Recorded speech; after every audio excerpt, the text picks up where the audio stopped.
What's going on, 153 family? Back again. You guys know my name is Matt Sowders. I'm part of the pro staff with 153, and today I'm going to talk about something I'm super excited for, and I know a lot of our southern fishermen and our spawn fishermen are going to be excited for, is the new bluegill wake bait from 153. So what's so great about this, right? So when you're coming up to spawn, those largemouth, once we finally get some warmer weather, right, are going to be moving up into the bank. So they're moving to the bank, they're going to start making their beds, and during that time, during pre-spawn and right at spawn, there's nothing a largemouth bass hates more than the bluegill, because the bluegill will come, they'll decimate beds, they will literally eat all their krill, they'll eat it all, right? So with getting something like this and throwing that around those beds, they're going to be hammering bluegill representation. So what they've done at 153 is they've got this wake bait, which is that shallow diver. It's about an ounce and a quarter, ounce and a half. So it's a little bit on the heavier side, but you throw this out, it's going to be that one segmented body. So she's going to have a nice little back and forth motion to her when you're reeling her back in. So what I've done with mine, a little bit different than what some people do, I put some feathered trebles on it just to add a little bit more flair and give that fish something else to target in on when they're coming at the head or the rear, right? So a couple different ways you can fish this. Like I said, you can just throw it out there, use it like your basic wake bait, let it move back and forth, or you can hammer shallow water where you know these bass are going to be at bedding. Throw it up there, and sometimes you have to throw it up there a couple times to get that bass really heated and wanting to take it out, wanting to push it out. A lot of times you'll see that the male, the smaller of the pair of the bass, is going to come up and hit it first. So a little tip: if you catch that male, the smaller of the two, if you're in a boat, works out great because you have a live well. Throw that out there. Pull that bass in there, that little bass hits it, throw that one in the live well while you're working on the female, right? If you're not in a boat, let's say you're in a kayak or you're bank fishing, try to walk 10 or 15 feet down from where you're at, or in a kayak, release in the opposite side of your boat, so it gives you a couple minutes to work on that female alone, because now she's become the bed guarder. So she's going to take up that role the male was, and she'll start hitting stuff, and that's when you can throw that out there, and you can get those big pre-spawn and spawn bass, okay? So a couple different gear choices to choose. So how I throw this bait, which like I said, it's about an ounce, ounce and a quarter, depending when I put these trebles on, or the feathered trebles, that add a little bit of weight once it gets wet, but not a whole lot. So for something like that, I am throwing, if I don't break my rod, I'm throwing it's got a jig on it right now just because of winter, but I am throwing a heavy power 7.3 St. Croix Avidex rod. So the reason I'm doing this, because it can go up to an ounce and a half, right? It's made to handle those little bit bigger baits. And not saying, I mean, an ounce and a half in all legality when you're looking at swim baits is pretty small. You can get some that are up to 3 ounces, but go with a rod that has a good backbone to it. I use a fast tip because you got to be able to, once that fish hits, you want to set that hook real quick. So they'll have it in their mouth, because a lot of times what bedding bass will do is they'll suck something in, they'll suck it back out. They're just letting it know, get away.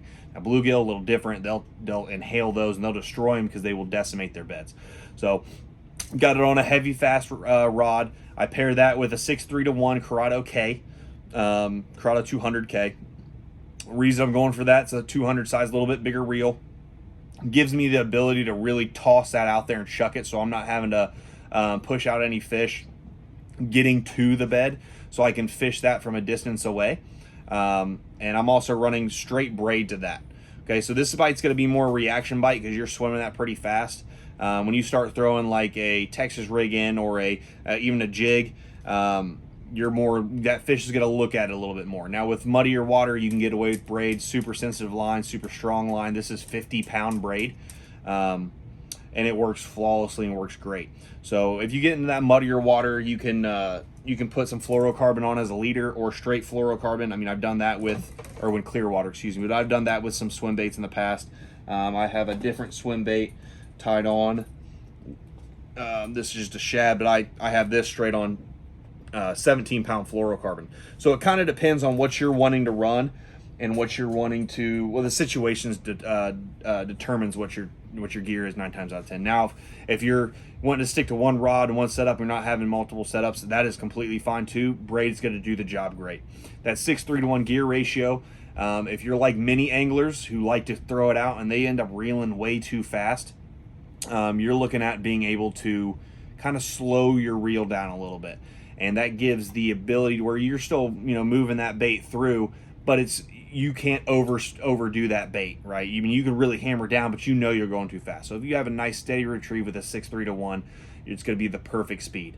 If you put it on like a 7 or an 8 and you're trying to slow row that over a bed or anything, you're going to have to really slow down and concentrate instead of just having a nice steady retrieve, because it'll pull it back too fast.